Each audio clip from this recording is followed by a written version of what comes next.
감사합니다. 기도하겠습니다. 하나님을 마음을 다하고 힘을 다하여 사랑하고 하나님께 감사하고 하나님을 찬양하며 주를 예배하는 이 시간, 주의 영이 우리 가운데 임재하여 주시고 성령의 감동과 역사가 우리 가운데 임하여 주옵소서.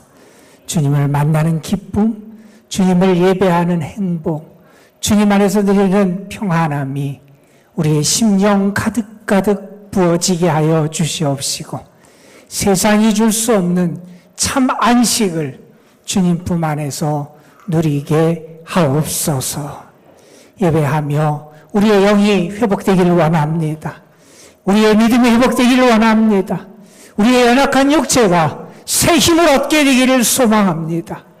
하나님, 은혜를 더하여 주옵시며 특별히 무더위 가운데 있는 성도들에게 강건함과 평안함과 주님이 주시는 위로가 충만하게 임하게 하여 주옵소서. 주를 예배하는 이들 가운데 오늘도 친히 임재하여 주셔서 주의 영광을 나타내 주시옵시며 하나님께서 친히 저들에게 생명의 길을 보여주시고 은혜와 축복의 길을 열어주셔서 참 믿음 가운데 살아가는 행복과 은혜를 누리게 하여 주옵소서. 주의 말씀을 전하고 듣습니다. 부족한 것을 가려주시고 하나님의 뜻 안에서 우리가 새롭게 결단하고 믿음으로 주님 앞에 더 가까이 나아갈 수 있도록 성령께서 다스려 주옵소서. 주께 모든 것을 의탁합니다. 우리 주 예수 그리스도의 이름으로 기도드리옵나이다. 아멘. 오늘 주보에 보면 설교 제목 다음에 2라는 숫자가 있습니다. 그러면 여러분이 생각하시되 지난주에 2일로 설교를 했나 그렇게 생각하실지 모르지만 작년 이맘때 설교를 했습니다. 작년 이맘때 하프타임을 맞이하는 우리에게 필요한 영성이 무엇인지를 계시록의 말씀을 가지고 은혜를 나눈 적이 있었어요. 그때 저는 여러분에게 이러한 부탁을 드렸습니다. 우리가 2023년도 후반기를 살아갈 때 이러한 영성과 믿음을 좀 갖자. 그래서 두 가지를 부탁을 드렸는데 하나는 감사의 영성이었어요. 감사할 수 있어야 된다. 은혜를 아는 거고요. 은혜 때문에 기뻐하는 거고요. 하나님과 우리의 관계가 살아있는 증거가 감사이기 때문에 감사의 영성을 갖자 부탁을 드렸고, 다른 하나는 계시록 2장에 있는 말씀에 근거해서 우리가 순교의 영성을 좀 갖자. 이건 뭐냐 하면 우리가 세상에 물들지 아니하고 우리의 믿음을 지켜나가는 겁니다. 순교자의 영성과 신앙을 가지고 주의 이름을 붙들고 거룩한 하나님의 사람으로 이 땅 가운데 살아가는 믿음의 영성을 갖자 하는 부탁을 지난번에 드렸습니다. 오늘 저는 2024년도 우리가 지난주에 맥주 감사 주일을 맞이하면서 예배를 드리고 7월 첫 주일을 보냈고 이제 7월 두 번째 주일을 맞아 예배를 드리는데 앞으로 살아갈 2024년도의 이 후반기 이 시간을 우리가 어떤 믿음의 영성을 가지고 살아가야 될지를 오늘 본문의 말씀을 통해서 함께 묵상하는 시간을 갖기를 원합니다. 제가 오늘 말씀을 통해서 여러분과 함께 나누고 싶은 말씀은 무엇이냐 하면 우리가 2024년도 우리가 이 후반기를 어떻게 살아가야 되느냐, 정말 하나님을 믿고요, 하나님 앞에 내 자신을 드리고요, 그분의 뜻에 순종하는 삶.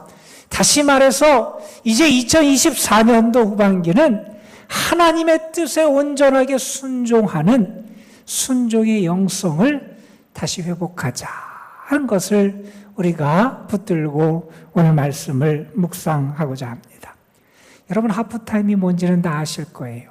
특별히 축구 경기 같은 걸 보면 전반전이 끝나고 후반전 사이의 시간을 갖습니다. 쉬는 시간이기도 하고요, 전반을 점검하는 시간이고요, 후반전을 대비하는 시간입니다. 내가 지금까지 걸어온 길을 검토합니다. 무엇이 잘 됐고 무엇이 잘못됐는지를 살피고요. 돌아오는 후반전을 어떻게 경기할지 작전을 세우고 다시 점검하며 힘을 얻는 시간이 이 하프타임입니다. 경기에서도 하프타임이 중요하고요. 우리의 인생과 신앙에 있어서도 이 하프타임이 중요하다는 것을 우리는 잘 알고 있습니다.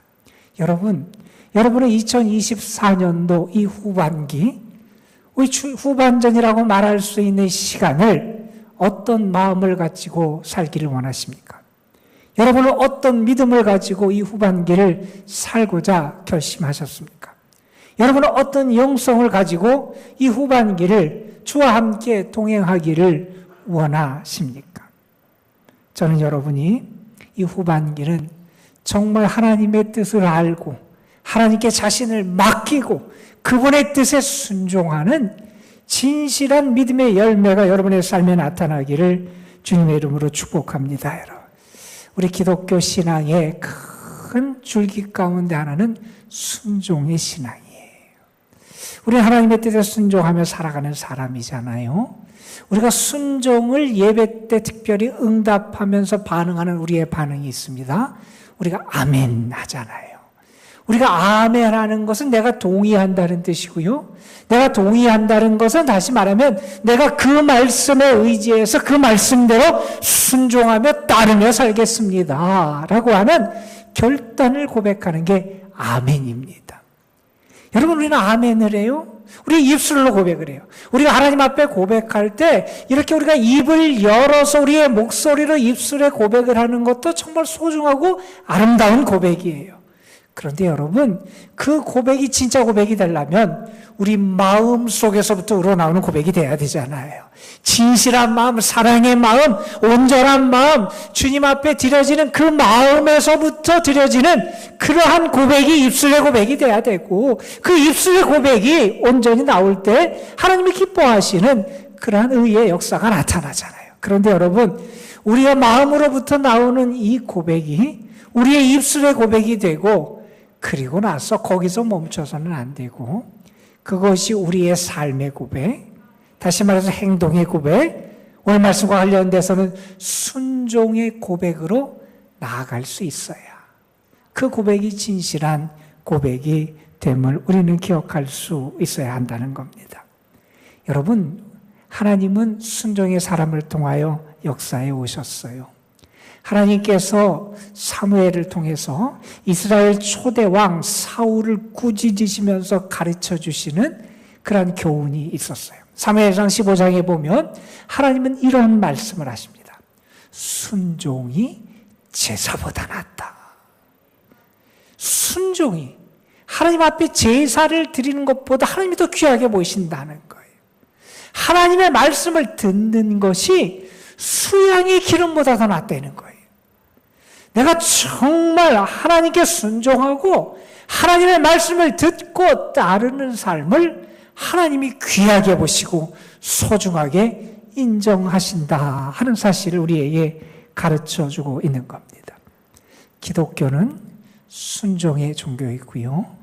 순종은 우리에게 모든 것을 열어주고 은혜를 열어주는 축복의 문이 되고 통로가 되는 게 순종이고요.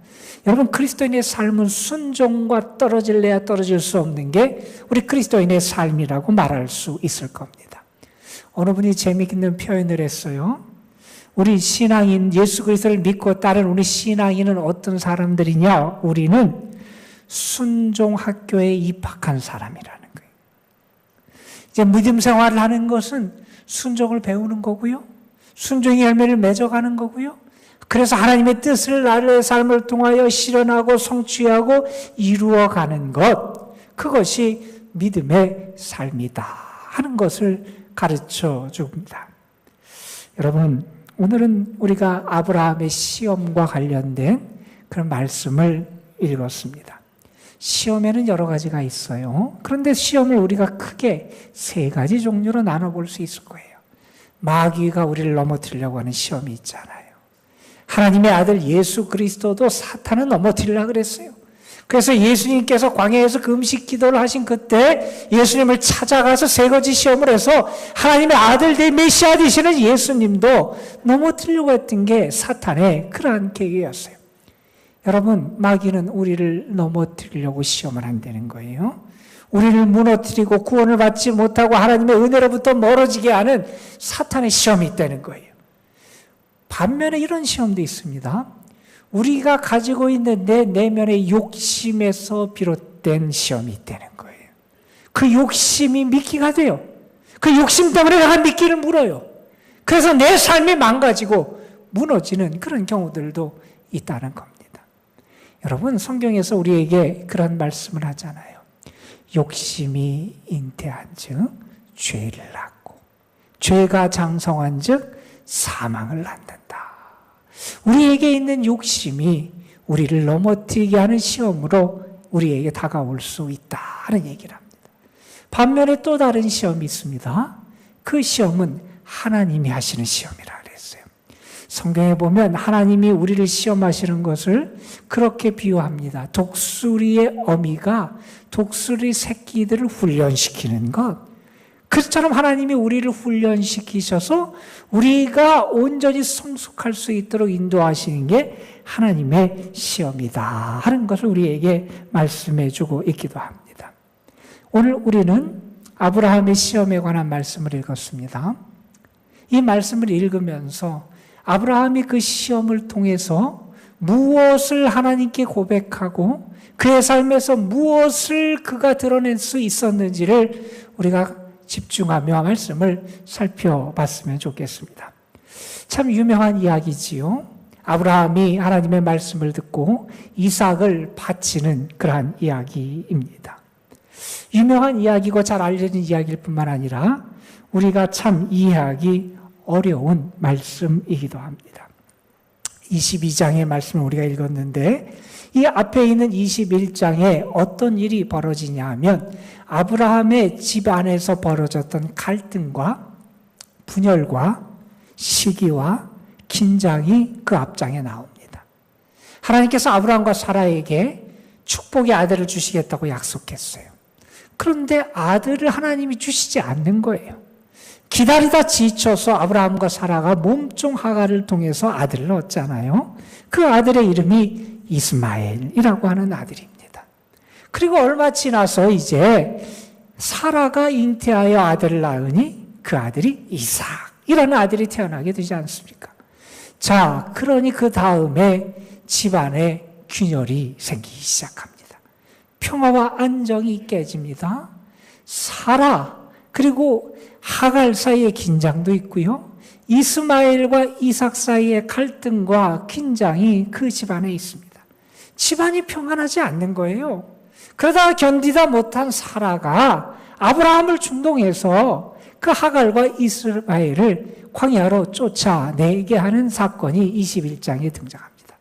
어려움이 있었어요. 물론 해결 방법이 그렇게 아름답지는 않았지만 어쨌든지 집안의 갈등이 사라지고 긴장이 사라지고 어려움이 사라졌어요. 이제 아브라함과 사라의 집에 남아있는 건 뭡니까? 그 어린 아이 이삭, 그와 함께 행복하게 살아가는 것, 그가 자라나는 모습을 보면서 기뻐하며 즐거워하며 그 여생을 보내는 것, 안정되게 평안하게 행복하면서 살아갈 날만 남은 것 같았는데 어느 날 하나님이 아브라함을 찾아오시더니 이해할 수 없는 명령을 내리십니다. 하나님께서 이렇게 아브라함에게 말씀하십니다. 내 아들, 내 사랑하는 독자 이삭을 데리고 모리아 땅으로 가서 내가 내게 알려준 바 한 산 거기서 그를 번제로 드려라. 참 하나님이 이해할 수 없는 명령을 내리십니다. 무서운 명령이에요. 하나님께서 아브라함에게 그의 아들을 아브라함이 하나님 앞에 번제의 제물로 드리라는 명령을 내리신 겁니다. 여러분, 번제가 뭔지는 우리가 알아요? 짐승을 태워서 하나님 앞에 올려드리는 제사예요. 여러분, 어떻게 번제를 드립니까? 제물이 되는 짐승을 잡습니다. 죽여서 피를 다 뽑아내요. 그걸 가르고 각을 뜨고 그리고 그것을 대단에 올려놓습니다. 그리고 번제단에서 불을 태워서 그 고기가 전체 다 불태워서 제가 될 때까지 하나님 앞에 올려드리는 그런 제사가 번제입니다. 여러분, 비위가 약한 분들은 짐승 잡는 것, 생선 다듬는 것도 어렵지 않아요. 여러분, 짐승도 그렇게 잡는 거 쉬운 일이 아닙니다. 그런데 하나님이 그 아들을 그 무섭게 번제의 제물로 하나님 앞에 드리라는 겁니다. 더더군다나 독자입니다. 이스마엘도 이제 없어요. 남아있는 자식도 없어요. 그런데 그 자식을 그렇게 사랑하고 이제 그 아이와 함께 행복할 날만을 기다리고 있던 아브라함과 사라에게 그 아들을 바치라고 하십니다. 참, 하나님도 고약하신 하나님 같아요. 아니, 이제 그 집이 평안하고 안정이 돼서 행복만 기대하고 있었는데 하나님이 회방하시는 것 같습니다. 하나님이 그 집안의 행복과 기쁨을 빼앗아 가시려는 것 같습니다. 아침 일찍 일어나서 아브라함은 두 종과 이삭을 데리고 장작더미를 가지고 길을 떠나 3일 길을 가게 됩니다. 그 3일을 길을 가면서 아브라함의 마음은 번민과 슬픔과 고통으로 가득 차 있었을 겁니다. 아니, 이럴 거면 하나님께서 이삭을 주시지 마시지. 아니, 이럴 거면 이삭을 태어나지 말게 하시지. 아니, 이럴 거면 하나님께서 그 이삭을 왜 주셨을까? 아니, 그를 데려가시더라도 하나님이 다른 사람을 통해서 다른 방법으로 데려가시지. 왜 나에게, 아비된 나에게 그렇게 잔인하게 번제의 제물로 짐승처럼 그 아이를 잡아 하나님 앞에 드리라 그랬을까? 아니, 그러려면 하나님께서 왜 이전에 하갈과 이스마엘을 쫓아내라고 하나님께서 말씀하셨을까? 이제 남아있는 아이도 없는데. 정말 하나님 말씀하신 건가? 이렇게 말씀하시는 하나님을 내가 믿어도 되는가? 이 하나님을 계속 내가 신뢰할 수 있는가? 아마 아브라함은 번민의 시간을 보냈을 겁니다. 그러면서 또 다른 측면에서 아마 이런 생각도 가졌을 거예요. 지금까지 내가 하나님을 이해하고 믿었나? 하나님께서 지금까지 나를 실망시키신 적이 있으셨나? 내가 이번에도 하나님을 믿어야 되는 게 아닌가? 그는 혹독한 마음의 시험의 경험을 하게 됩니다. 여러분, 성경은 이 사건이 왜 벌어졌는지 그 이유를 우리에게 아주 분명하게 보여줍니다. 여러분, 22장 1절에 보면 이렇게 성경은 우리에게 아주 명확하게 설명합니다. 하나님이 아브라함을 시험하시려고 그랬다는 겁니다. 이것도 우리를 당황하게 합니다. 우리가 아는 하나님은 전지전능하신 하나님인데, 아니, 시험해 보셔야 아나? 미리 다 아시지 않는가? 모르시면 전지전능하신 하나님이 아니시오. 아니, 시험을 굳이 하나님이 왜 해보셔야 하나? 우리를 하여금 당혹감을 느끼게 합니다. 그런데 여러분, 성경을 보면 하나님께서 하나님의 사람들을 시험하시는 의도와 목적을 우리에게 분명하게 가르쳐 줍니다. 오늘 말씀에서도 마찬가지예요. 하나님께서 아브라함을 시험하신 것은 그가 어느 정도 되는, 그의 믿음의 실력이 어느 정도 되는지를 알아보기 위해서 시험한 게 아니시라는 거예요. 다시 말해서 하나님 아브라함을 보시면서 아브라함이 몇 점짜리다, 이 점수를 알기 위해서 아브라함을 시험하신 게 아니라는 거예요. 하나님이 아브라함을 시험하신 이유는 그의 믿음의 성장과 실력을 성장시키기 위해서 하나님이 그를 시험하셨다는 겁니다. 여러분, 이걸 잘 기억할 필요가 있어요. 하나님이 우리를 시험하시는 것은 그 시험을 통해서 우리의 믿음이 성장하고 우리의 영성이 깊어지고 우리의 속사람이 새로워지고 우리가 더 영적으로 성숙한 사람이 되게 하시기 위해서, 우리의 믿음의 실력을 키워주시기 위해서 하나님이 우리를 시험하신다 하는 사실입니다. 여러분, 사흘길을 걸었습니다. 아브라함의 마음속에 혹독한 시험의 시간을 거칩니다. 여러분, 그 시간 동안 하나님에 대한 아마 심각한 의문, 회의, 갈등의 시간도 있었을 겁니다. 하나님께 순종하는 것에 대해서 그가 고민하는 시간도 가졌을 겁니다. 그런데 여러분, 그 시간을 보내고 아브라함이 어떠한 결론을 맺습니까? 아브라함은 하나님께 순종하기를 선택합니다.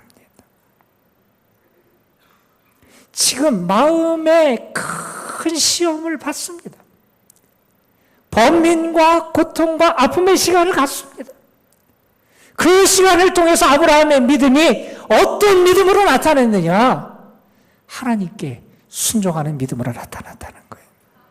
그의 믿음이 커다란 도약, 성장, 성숙한 모습으로 하나님 앞에 결단하는 모습으로 나타날 수 있었다는 겁니다.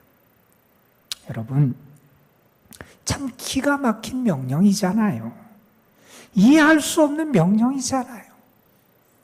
그런데 이 마음의 큰 시험의 시간을 거치면서 아브라함은 어떤 고백을 하나님 앞에 하느냐? 하나님, 제가 따르겠습니다. 제가 하나님을 섬기겠습니다. 제가 하나님의 말씀에 순종하겠습니다. 그는 이 어려움과 고난의 시간을 통해서 자신은 하나님께 순종하는 사람, 하나님의 뜻을 따라 살아가는 사람, 하나님의 말씀에 순종하며 행하는 사람임을 드러낼 수 있었다는 겁니다. 여러분, 여러분의 믿음은 어떤 믿음이십니까? 여러분은 정말 하나님께 순종하는 믿음의 삶을 살아가고 계십니까? 아브라함은 이 시험을 통해서 그가 얼마나 하나님을 사랑하고 신뢰하고 모든 것을 하나님께 드리며 순종하는 사람임을 우리에게 보여주었습니다. 물론 우리가 아브라함의 삶을 보면요, 그도 연약하고 실수하고 잘못하고 또한 속이는 그러한 모습을 보였던 때도 있음을 우리는 압니다. 그러나 여러분, 우리가 아브라함에게 배울 수 있는 믿음의 태도가 있습니다. 그건 다른 것이 아니라 하나님이 부르시면 응답하는 거고요. 하나님이 원하시면 무엇이든지 하나님께 드리는 거고요. 하나님이 가라시면 가는 믿음의 모습이 그에게 있었다는 겁니다. 하나님이 부르실 때 그런 응답합니다. 주님, 제가 여기 있습니다. 저에게 말씀하옵소서. 제가 주께 순종하겠습니다. 예전에 있었던 일이라 그래요. 한 여자 집사님, 신앙을 가진 분이 계셨는데 가정생활이 너무 어려운 거예요. 그래서 안 좋은 생각을 했어요. 남편도 자식도 시어머니도 모두 자기를 힘들게 하는 것 같았습니다. 집을 치워놓으면 금방 어수선해지고요. 남편의 사랑도 식은 것 같고 시어머니의 시시콜콜한 간섭도 너무 힘들고, 그래서 그냥 자기 삶을 끝내야 되겠다 하는 생각을 했는데 신앙인이잖아요. 자살을 하면 구원을 못 받을 것 같아요. 겁이 났어요. 그래서 하나님 앞에 이렇게 기도했어요. 하나님, 죽고 싶습니다. 그런데 자살은 못 하겠습니다. 하나님, 저를 빨리 천국으로 데려가 주셨으면 좋겠습니다. 하나님 어떻게 하셨을까요? 하나님이 응답해 주셨어요. 내가 내 기도에 응답하겠다. 내가 참 어렵고 힘든 시간을 살아가는구나 하면서 하나님이 응답하시겠다고 약속하시면서 이런 말씀을 그에게 하셨대요. 그런데 내가 천국에 가기 전에 내가 너에게 하는 몇 가지 말을 좀 따를 수 있겠냐. 그렇게 했다 그랬어요. 하나님이 말씀하세요. 내가 죽은 다음에 장례 치르고 사람들이 너희 집에 올 텐데 집이 더러우면 내 욕할 거야. 그러니까 집을 깨끗하게 좀 치우고 정리하고 하면 좋겠다. 정리를 했어요. 그랬더니 그 다음에 하나님 말씀하세요. 내 자녀들이 내가 떠난 다음에 슬퍼하고 안타까워할 텐데 그 전에 많이 사랑해주고 좋은 것을 좀 주면 어떻겠니? 그래서 또 자녀들을 사랑해주고 먹을 것도 해주고 어디도 데려가주고 자녀들을 많이 아끼고 즐거운 시간을 가졌어요. 또 하나님이 나타나서 또 이렇게 말씀하시는 거예요. 내 남편이 좋은 아내가 죽었다고 안타까워하도록 남편도 많이 좀 네가 아꼈으면 좋겠다. 또 때문에 잃었다고 후회하도록. 그래서 부인이 또 남편에게도 사랑을 베풀었어요. 그 다음에 또 하나님이 그렇게 말씀하시더래요.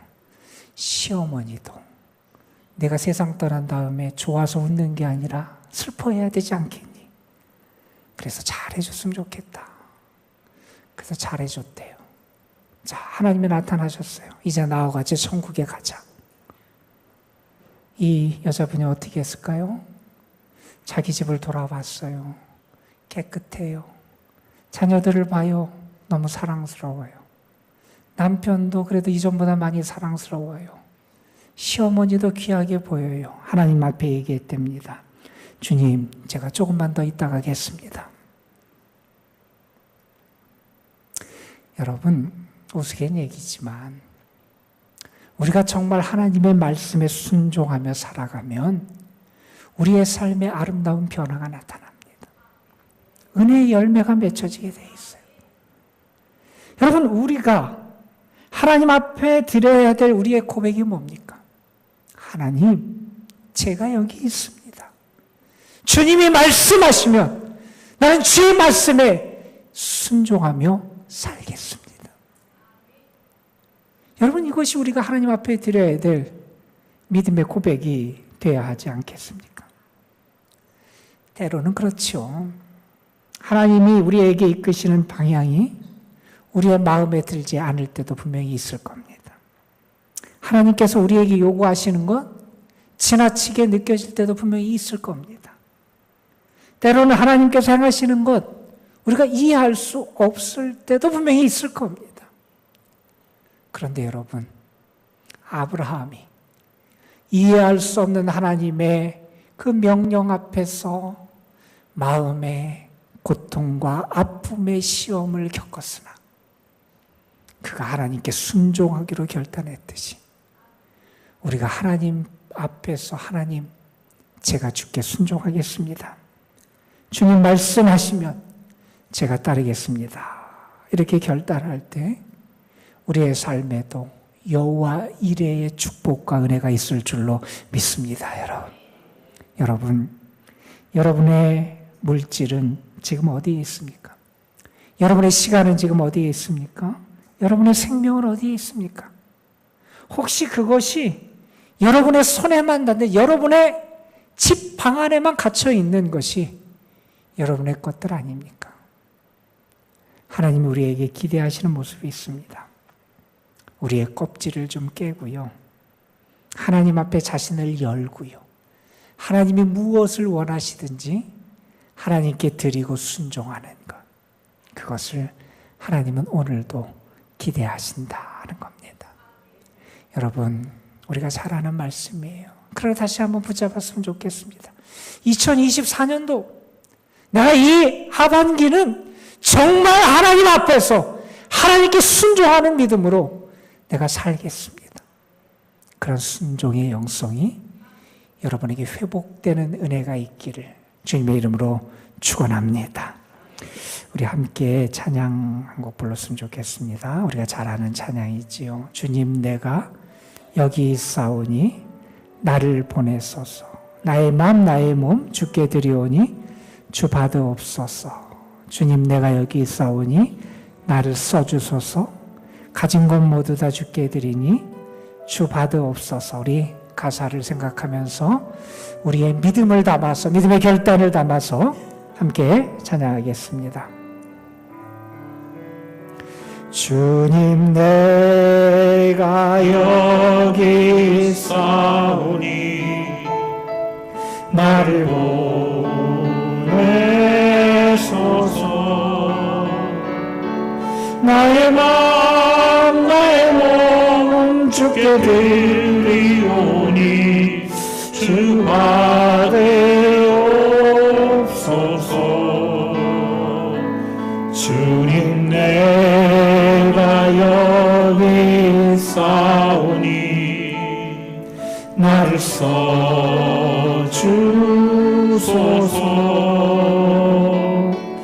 가진 것 모두 다 주께 드리오니 주 받으옵소서.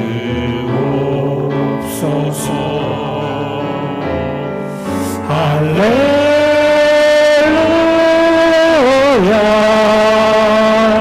할렐루야,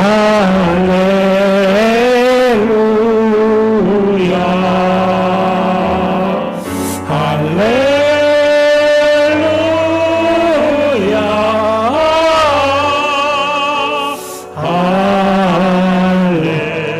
우리 다시 한번 고백합니다. 주님, 내가 여기 있사오니 나를 보내소서. 나의 마음 나의 몸 주께 드리오니 주 받으옵소서. 주님, 내가 여기 있사오니 나를 써주소서.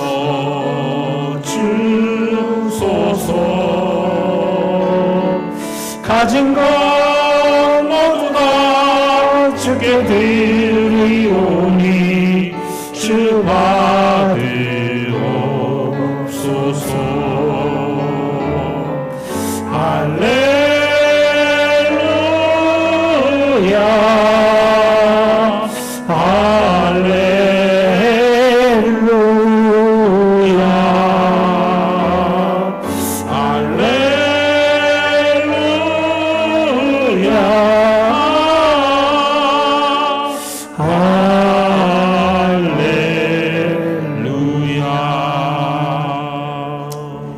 하나님, 우리를 주께 드립니다.